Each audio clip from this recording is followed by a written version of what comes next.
യശോദേ. ഇവനെന്താ വെള്ളം കണ്ടിട്ടില്ലേ? എടാ അത് വർഷത്തിലൊരിക്കലുള്ള കുളിയാ. അത് ഓണം, വിഷു, ക്രിസ്മസ് പോലെ അങ്ങോട്ട് ആഘോഷിക്കും. അത് നിർബന്ധ. അപ്പൊ ഇന്ന് ഈ കുളത്തിൽ ഒരുപാട് മീനുകൾ ചത്തു പൊങ്ങും. എടാ നീ ചോദിച്ചിന് ഉത്തരം പറഞ്ഞില്ലല്ലോ. ഏതാ പെണ്ണ്? എടാ അത് പിന്നെ ദേ പറഞ്ഞു തീർന്നില്ലല്ലോ, ആളെത്തി. ഫ്രണ്ട്സ് ഒക്കെ വന്നിട്ടുണ്ടെന്ന് കേട്ടു. ഒന്ന് പരിചയപ്പെടാൻ വന്നതാ. ഞാൻ ചിത്തി, ഇവളുടെ ചേച്ചിയാ. ചിത്തി, ഇത് ലിഡിയ, ഇത് വരുൺ, പിന്നെ പൊങ്ങി കിടക്കുന്നതാണ് ജോണി. ഏ ആ കുട്ടിക്ക് എന്ത് പറ്റി? ഏയ് അത് കാര്യാക്കണ്ട, എന്നിട്ട് എല്ലിന്റെ ഇടയ്ക്ക് കയറിയിട്ടാ. ഓടെ പട്ടി. ശരിയെന്നാ, നിങ്ങളുടെ കുളി നടക്കട്ടെ, പിന്നെ കാണാം. ആ ശരി ശരി. നീ വരുന്നില്ലേ? ചിത്തി പോയിക്കോ, ഞാൻ വന്നോളാം. അധികം വൈകണ്ട.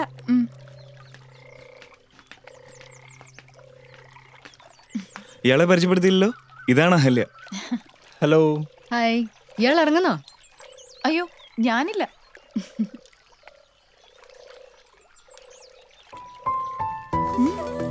വാടാ, സ്വർഗത്തിലെ കട്ടറും ആവണ്ട.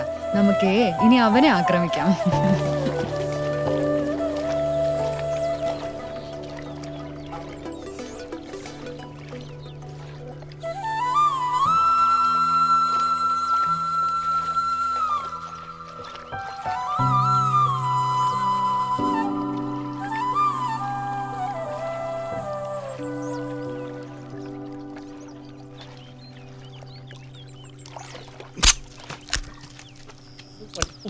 ഞാനോട് എന്താ മോന്ത്?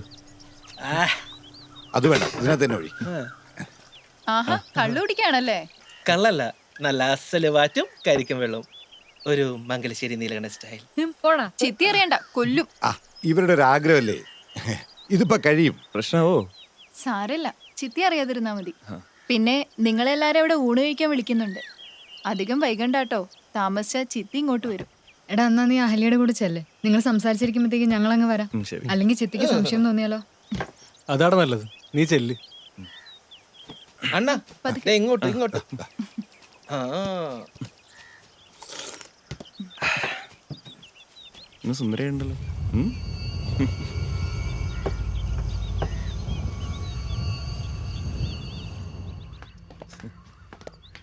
എല്ലാവർക്കും പായസം എടുക്കട്ടെ? ഓ വേണ്ട, വയറ് പൊട്ടാറായി. ഇവന് കൊടുക്കണ്ട, ഇവന് പഞ്ചസാരയുടെ അസ്കിതുള്ളതാ. ആരെങ്കിലും ഒരു പാട്ടുകൂടി പാടിയിരുന്നെങ്കിൽ ഉറങ്ങായിരുന്നു. ഓ, താരാട്ടുപാട്ട് കേട്ടാലും നിനക്ക് ഉറക്കം വരുള്ളൂ. ഒരു പാട്ടുകാരൻ ഇവിടെ ഇരിക്കുകയല്ലേ? അയ്യോ, എനിക്ക് പാടാനൊന്നും അറിയില്ല, ശബ്ദവും കൊള്ളില്ല. പക്ഷെ ഇവിടെ പാട്ട് പഠിച്ച ചിലവരുണ്ട്. അങ്ങനെ ഒരു ന്യൂസ് ഞങ്ങളും കേട്ടല്ലോ. എന്നാ ഇയാളുടെ പാട്ട് കേട്ടിട്ടുണ്ട് കാര്യം. അയ്യോ ഞാൻ പാടാനോ? നടന്നത് തന്നെ. അഹല്യ പ്ലീസ്. കുഴപ്പമില്ല, ചേട്ടൻ ഇവിടെ ഇല്ലല്ലോ, നീ പാട്.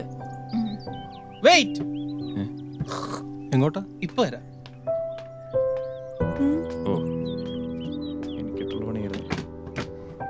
നോക്കി കണ്ടൊരു കുത്തടോ.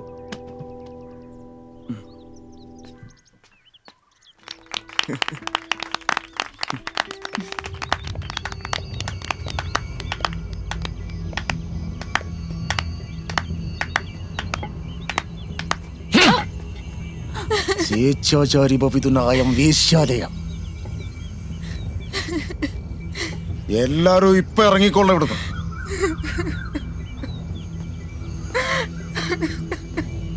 ഞാൻ ഔട്ട് ഹൗസ് മാത്രമേ വാടകയ്ക്ക് തന്നിട്ടുള്ളൂ, അതും തനിക്ക്.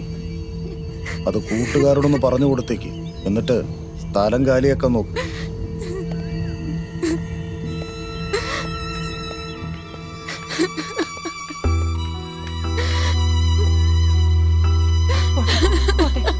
കുഴപ്പമില്ല.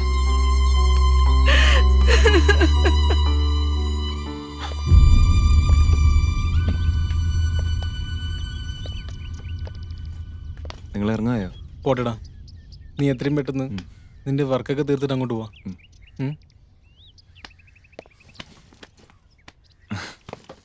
പോട്ടളയാ? ശരിടാ. ശരി.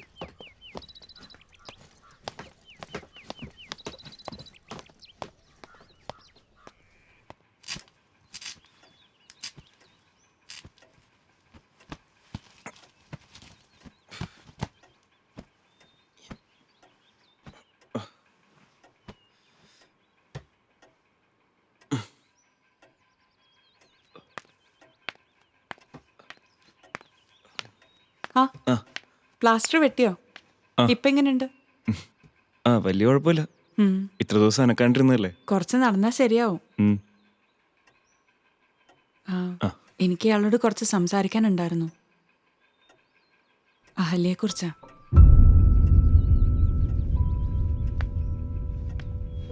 ഒരേ വയറ്റിൽ പിറന്നില്ലെങ്കിലും എൻ്റെ കൈ പിടിച്ച് വളർന്നവളാണ് അഹല്യ. അവളെ മറ്റാരെക്കാളും എനിക്കറിയാം. സ്വന്തം ഇഷ്ടങ്ങൾക്കും സ്വപ്നങ്ങൾക്കും വേണ്ടി ഇന്നേ വരെ അവൾ വാശി പിടിച്ചിട്ടില്ല. ജീവിതത്തിൽ ആദ്യമായിട്ടും അവസാനമായിട്ടും സ്വന്തം ഇഷ്ടത്തിന് വേണ്ടി പഠിച്ച സംഗീതം പോലും അവൾക്ക് ഉപേക്ഷിക്കേണ്ടി വന്നു. ഇന്ദ്രൻ ഇതൊക്കെ മനസ്സിലാക്കിയിട്ടുണ്ടോയെന്ന് എനിക്കറിയില്ല. കുറച്ചൊക്കെ അവളുടെ അടുത്ത് പറഞ്ഞിട്ടുണ്ട്. ഒരു കണക്കിന് നോക്കിയാ അവളുടെ ജീവിതം നശിക്കാൻ കാരണം ഞാനാണ്. എങ്ങനെയാന്നല്ലേ? അവൾക്ക് പകരം ഇവിടെ വരേണ്ടിയിരുന്നത് ഞാനാ. എൻ്റെ ജാതകത്തിലെ ദോഷം കാരണം നശിച്ചത് അവളുടെ ജീവിതമാ. അതുകൊണ്ടാണ് വേറൊരു ജീവിതം പോലും വേണ്ടാന്ന് വെച്ച് അവൾക്കൊരു കൂട്ടായി ഞാനിവിടെ നിൽക്കുന്നത്. ഞാനൊരു കാര്യം ചോദിച്ചോട്ടെ? കഴിഞ്ഞ കുറച്ച് ദിവസങ്ങളിലാണ് ജീവിതത്തിൽ ആദ്യമായിട്ട് അവൾ ഇത്രയധികം സന്തോഷിച്ച് ഞാൻ കണ്ടത്. അവളിപ്പോൾ ഇന്ദ്രനെ വളരെയധികം ആഗ്രഹിക്കുന്നുണ്ട്. അവളുടെ കണ്ണുകൾ അത് പറയാതെ പറയുന്നുണ്ട്. തനിക്ക് അവളെ ഇഷ്ടമാണെങ്കിൽ, അവളെ ഈ നരകത്തിൽ നിന്ന് രക്ഷിക്കാമെങ്കിൽ അതിലും വലിയ പുണ്യം വേറെ ഉണ്ടാവില്ല. എന്റെ കുട്ടിയെ രക്ഷിക്കണം. എത്ര ഇഷ്ടമാണെന്ന് പറഞ്ഞാലും വിളിച്ചെൻ്റെ കൂടെ വരുമോ അവള്? വരും. ഞാൻ പറഞ്ഞ അവള് കേൾക്കും. അപ്പോ ഗൗതമൻ സാർ മനസ്സ് കാണാതെ സൗന്ദര്യം മാത്രം കണ്ട് അവളെ കല്യാണം കഴിച്ച ആളുടെ കാര്യം ഓർത്ത് താൻ വിഷമിക്കണ്ട. അയാൾക്ക് വേണ്ടത് പെണ്ണിന്റെ ശരീരം മാത്രമാ. അതെങ്ങനെ കൈകാര്യം ചെയ്യണമെന്ന് എനിക്കറിയാം.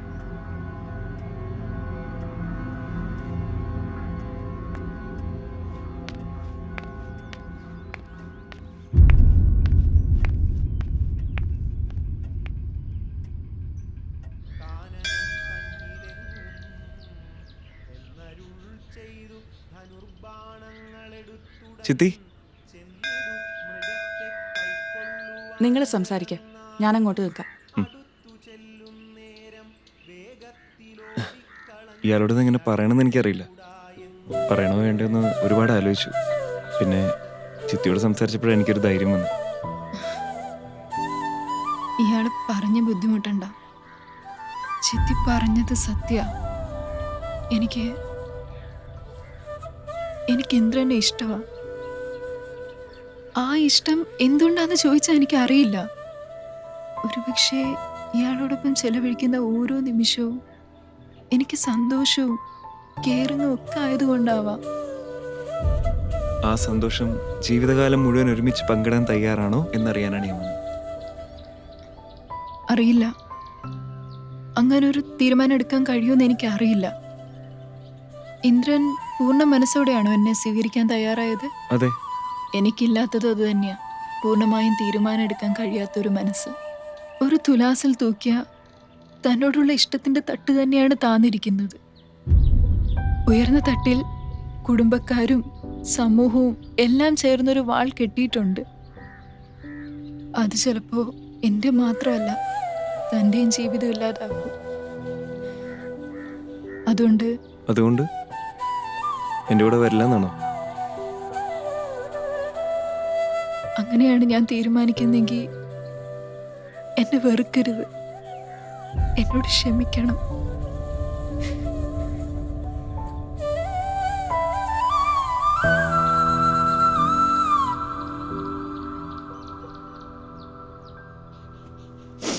സംസാരിച്ചോ? എന്ത് തീരുമാനിച്ചു? നിന്നോടാ ചോദിക്കുന്നേ, എന്ത് തീരുമാനിച്ചു? ഞാനൊന്നും തീരുമാനിച്ചില്ല. എനിക്കറിയില്ല ചിത്തി, ഞാൻ എന്ത് ചെയ്യണമെന്ന്. ലോകം എന്ത് പറയുന്നു പേടിച്ചാ ഇവിടെ ആർക്ക് സ്വന്തം ഇഷ്ടത്തിനനുസരിച്ച് ജീവിക്കാൻ പറ്റില്ല മോളെ. എല്ലാ സന്തോഷവും നിറഞ്ഞ ജീവിതമായിരുന്നു നിന്റേതെങ്കിൽ നിന്നെ ആദ്യം എതിർക്കുന്നത് ഈ ഞാനായിരുന്നേനെ. നീ ഇങ്ങനെ നരയിക്കുന്നത് കാണാൻ എനിക്കിനി വയ്യ. നമ്മളെ തുറന്ന മനസ്സോടെ സ്നേഹിക്കുന്ന ഒരാളെ നമുക്കൊരു പ്രാവശ്യമേ ജീവിതത്തിൽ കിട്ടുള്ളൂ. അത് നീ നഷ്ടപ്പെടുത്തരുത്. അത്ര എനിക്ക് പറയാനുള്ളൂ.